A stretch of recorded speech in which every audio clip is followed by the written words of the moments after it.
Kira-kira di tahun 2024 ini ada tambahan kuota nggak ya? Yang 4097 kuota awal yang ditentukan oleh BP2MI ataupun HRD Korea, apakah ada kuota tambahan?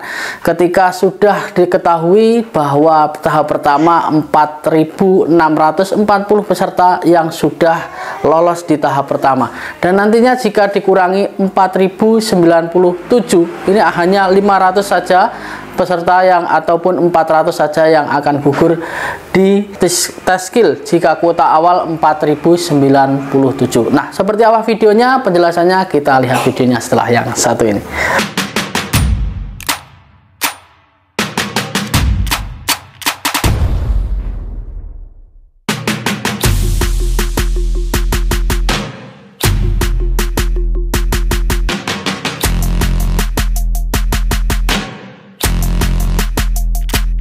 Assalamualaikum warahmatullahi wabarakatuh. Ketemu lagi bersama saya Wahono Channel yang selalu memberikan motivasi dan juga dukungan buat teman-teman semuanya yang gagal ujian ataupun yang masih proses tahap belajar, dan juga teman-teman yang sudah tahap ujian di tahun 2024 ataupun 2023 kemarin yang masih mangkrak di gelombang 3. Tentunya gelombang 3 masih jadi perbincangan teman-teman karena banyak teman-teman yang belum terbang di gelombang 3 dan gelombang 1, gelombang 2 sangat jomplang ya. Tapi di sini saya tidak membahas terkait penjomplangan ataupun tidak samanya ataupun teman-teman yang terbang di gelombang 1 dan gelombang 2, 3 juga tidak sama.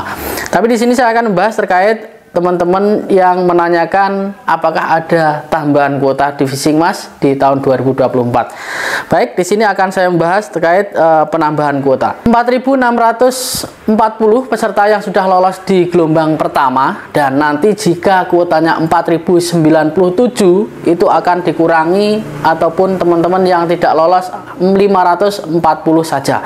Dan di sini sudah ada yang gugur lebih dari 1620 teman-teman yang gugur di gelombang pertama, dan ini cukup lumayan besar untuk seleksi ataupun sistem gugurnya di gelombang pertama.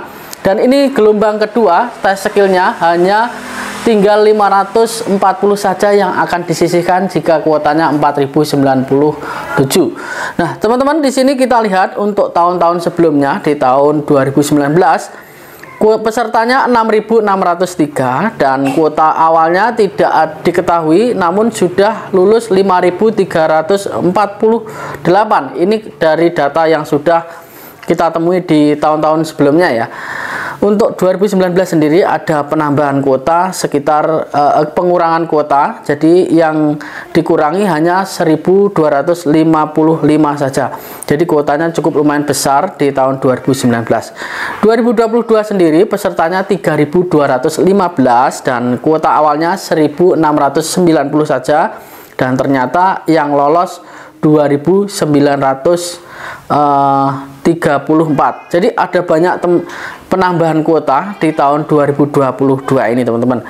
Selanjutnya di tahun 2023 sendiri 4.653 peserta yang ada di tahun 2023 dan kuota awalnya 2.000. Dan pada akhirnya teman-teman yang diloloskan diberikan 2023 itu 2097. Jadi ada penambahan kuota sekitar 97 saja.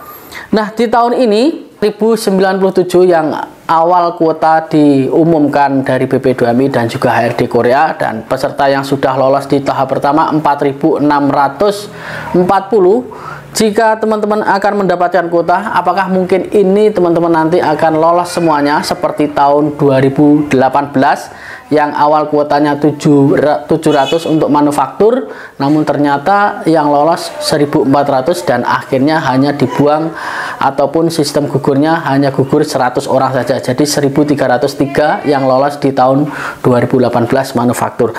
Nah, apakah mungkin ini nanti phishing 4097 ini akan mendapat tambahan kuota 300 peserta ataupun 400 peserta? Kita belum tahu terkait sistem skill testnya bagaimana penilaiannya, karena di tahun ini sudah banyak perubahan terkait penilaian ataupun sistem gugur di ujian IPS Topik tahun 2024. Jadi menurut saya sendiri, jika ini betul ada kuota 4097 ya, 4097, nanti insya Allah akan ada tambahan kuota sekitar 200 ataupun 300 peserta yang akan ditambahkan di kuota awal. Jadi 4400 ataupun 4300 sekian.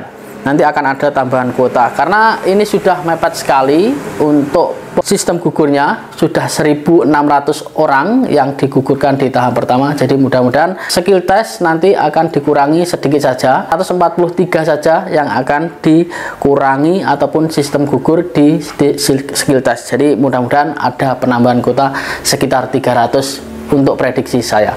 Nah, mungkin itu saja yang saya sampaikan terkait penambahan prediksi penambahan kuota di phishing tahun 2024. Semoga bermanfaat. Sampai ketemu lagi di video selanjutnya. Salam kegagalan adalah kunci dari keberhasilan. Annyeonghaseyo.